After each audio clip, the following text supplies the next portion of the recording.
Have you ever been in a room when the game is on and felt absolutely nothing? The volume is up. The commentators are shouting. Everyone's eyes are locked on the screen. There's tension in the air, the kind that tells you something important is happening. And yet, inside you, there's no spark, no pull, no sense of anticipation, just a quiet awareness that you're watching something meant for someone else. It's a strange moment, because you're not bored in the usual way. You understand what's happening. You know who's winning, who's losing. You can follow the rules if you need to, but emotionally, the signal doesn't land. It's like hearing a language you technically recognize, but don't think in. At first, this moment often comes with confusion. You wonder if something is wrong with you. Why does everyone else seem so alive right now, while you feel untouched? Why does this matter so deeply to them and not at all to you? Most people never pause here.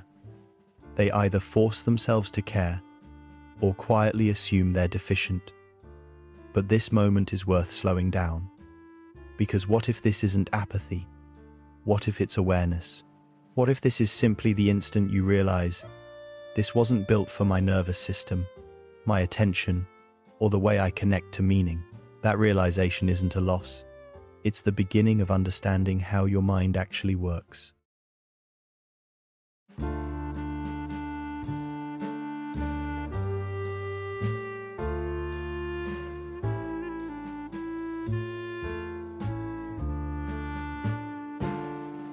Once you notice that the signal doesn't land for you, something else usually follows: how people react to that fact.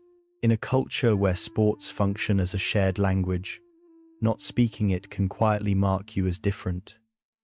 When someone asks, "Did you see the game last night?" and your answer falls flat, there's often a pause, a micro silence, sometimes a joke, sometimes a look that says, "Really?" And from that moment, assumptions start forming. You're antisocial, you're detached, you're trying to be different on purpose, or worse, you just don't get it. The lack of interest is interpreted as a lack of something essential, as if enthusiasm for the game were a basic emotional requirement for belonging. What's rarely considered is that disinterest isn't rejection, it isn't superiority, and it isn't emotional emptiness. It's simply a mismatch between what a culture treats as meaningful and what actually resonates with a particular mind. Psychologically, we're uncomfortable with people who don't mirror our excitement. Their neutrality feels like judgment, even when it isn't. So we label it, we pathologize it, we turn preference into defect. And that's where many people internalize the wrong story. They start to believe there's something missing in them, when in reality, nothing is broken. They're not resisting connection, they're just not connecting here. Understanding that distinction changes everything. To understand why sports hold such a powerful grip on so many people, you have to step far outside the stadium, back into human prehistory. For most of our existence, survival depended on belonging to a group. Your tribe was your protection. It determined whether you ate, whether you were defended, whether you lived long enough to pass your genes on. Being accepted meant safety. Being excluded meant danger.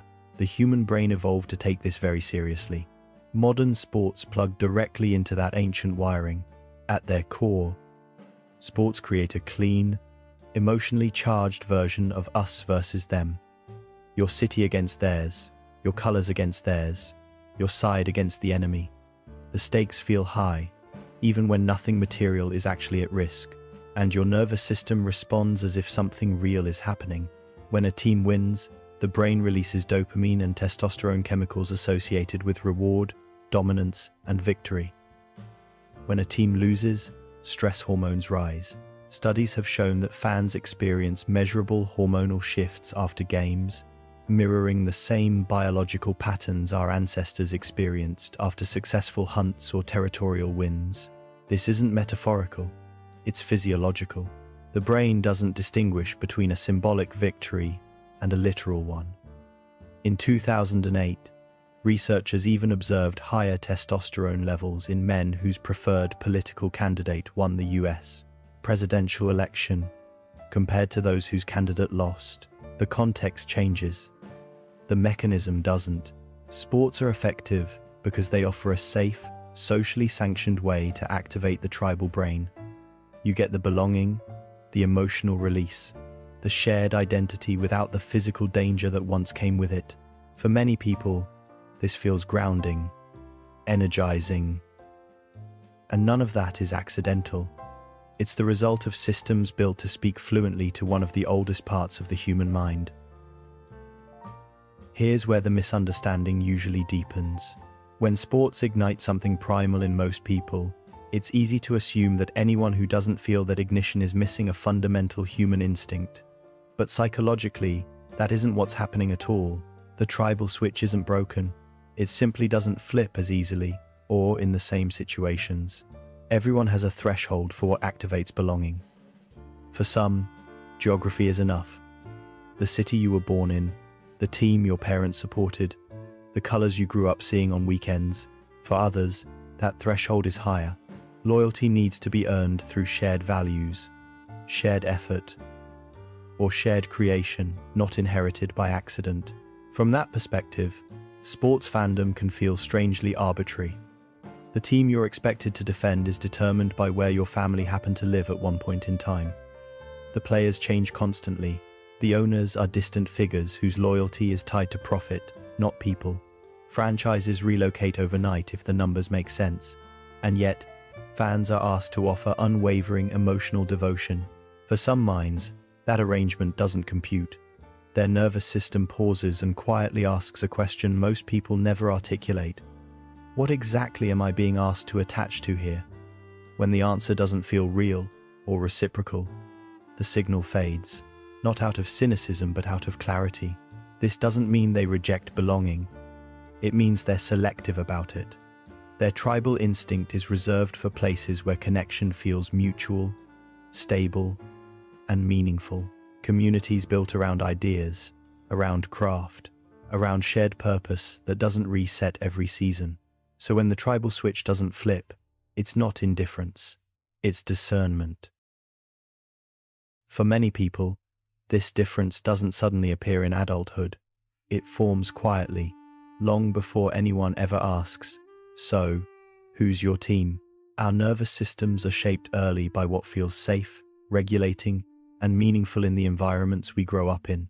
In some families, sports are a bonding ritual, weekends revolve around games, emotions are shared openly, and excitement is contained within predictable rhythms. For a child in that setting, sports become associated with connection and safety. But that isn't every childhood. Some people grow up in homes where noise already meant tension. Raised voices didn't signal celebration, they signaled conflict. Crowded rooms weren't energizing, they were overwhelming. In those environments, the nervous system learns to stay alert, not to relax into collective excitement. High stimulation doesn't feel fun. It feels like something to manage. Others grow up in families where emotional connection wasn't built around shared spectacles at all. Attention came through conversation, creativity, work, or quiet presence. Meaning was found in depth, not volume. In those homes, identity formed around internal worlds rather than external displays. Over time, the brain adapts. It begins to associate safety with focus, solitude, or one-on-one engagement rather than group intensity. This isn't avoidance, it's regulation. The nervous system is doing exactly what it learned to do. There's also a subtler layer. Some children learn early that emotional investment without control can be risky. When outcomes are unpredictable, or when disappointment isn't well held, the brain becomes cautious about attaching itself to things it can't influence. Watching others win or lose on your behalf may never feel rewarding if your system prioritizes agency over spectacle. So by the time adulthood arrives, the orientation is already set. Not because something went wrong, but because something adapted. The preference for depth over display, for creation over consumption, is often the quiet imprint of a nervous system that learned what it needed to feel stable. One of the least discussed reasons some people never fall into sports obsession has nothing to do with emotion at all. It has to do with capacity. Your brain has limited cognitive real estate. There's only so much space available for deep investment, things you track, remember, care about, and return to over time. Being a real fan isn't passive. It requires learning rosters, histories, strategies, statistics, rivalries, and storylines that stretch across years. It's not just watching, it's maintaining a mental archive. For many people, that archive is already full. Some minds allocate their attention early to systems instead of spectacles. They learn how markets move, how music is structured, how tools work, how ideas connect. Others invest in mastery, building a craft, refining a skill, understanding something most people skim past. Their attention doesn't scatter, it consolidates. From this angle, disinterest in sports isn't a failure to engage, it's a prior commitment. The passion slot is occupied. And somewhere along the way, often unconsciously, there's a calculation. Time spent memorizing stats versus time spent developing a capability. Emotional energy tied to outcomes you can't influence versus energy invested where effort compounds. Neither choice is morally superior, but they are fundamentally different orientations.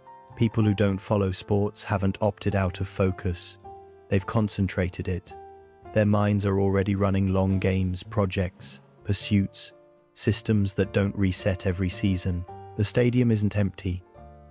It's simply hosting something else. Understanding this reframes the question. It's not why don't you care?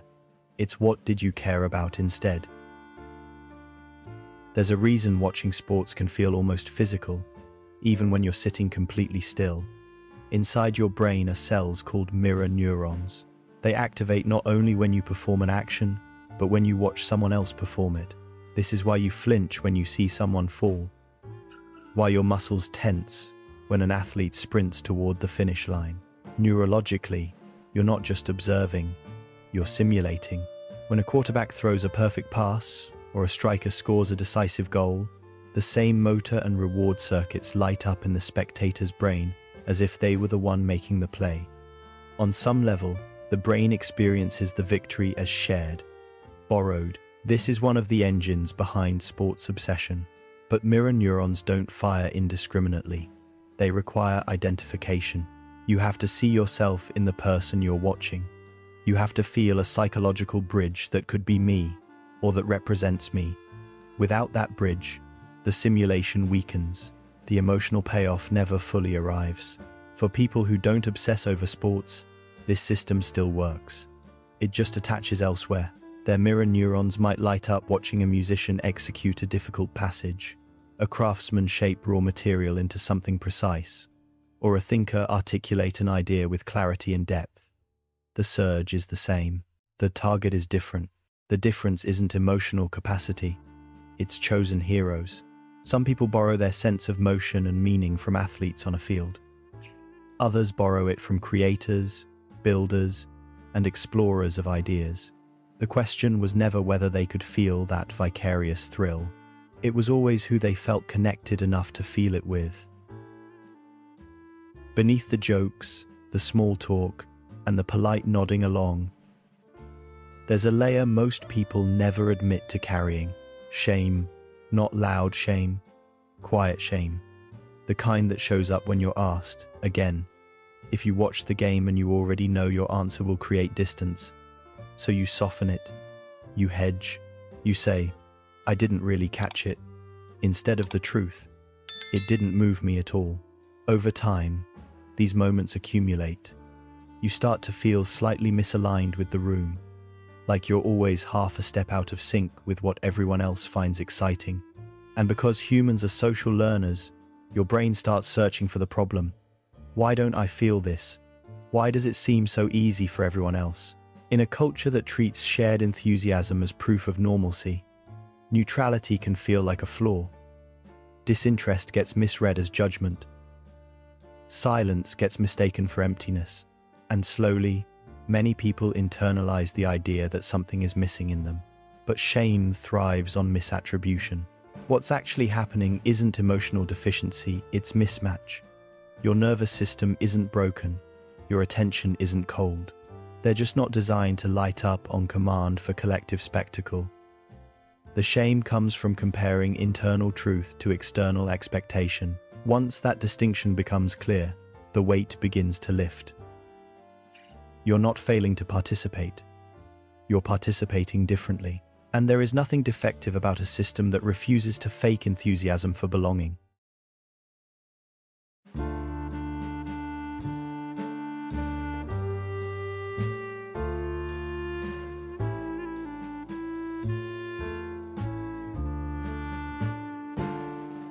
It's important to say this clearly.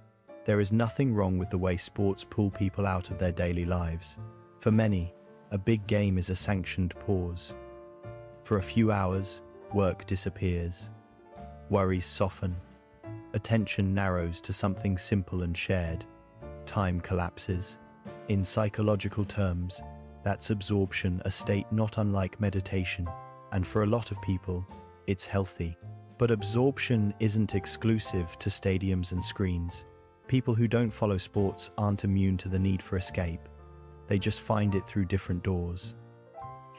In the workshop, where hours pass without being noticed. In the studio, where hands move before thoughts catch up. In writing, coding, building any place where the mind becomes fully present and the outside world fades. The difference isn't escape versus engagement. It's the direction of the energy. Watching a game absorbs attention outward into someone else's performance and outcome. Other forms of absorption pull attention inward, into creation, problem solving, or refinement. One consumes a finished narrative, the other lives inside an unfolding one. Neither path is superior. They regulate different nervous systems in different ways. For some people, collective excitement restores balance.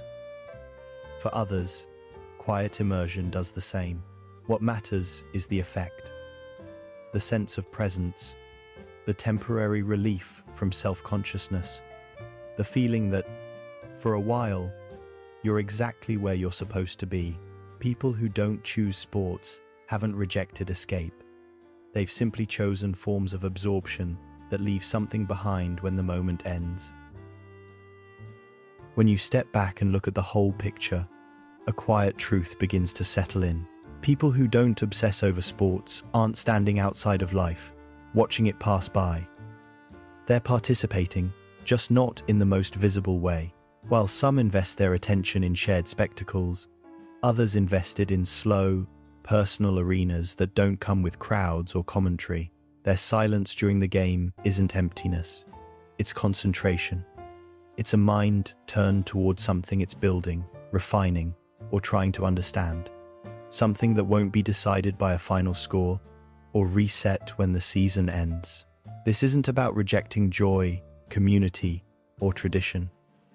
Most people who don't follow sports understand the appeal completely. They see the laughter, the bonding, the release it gives their friends. They just know, with a calm certainty, that their energy belongs somewhere else. Attention is the most valuable resource you have.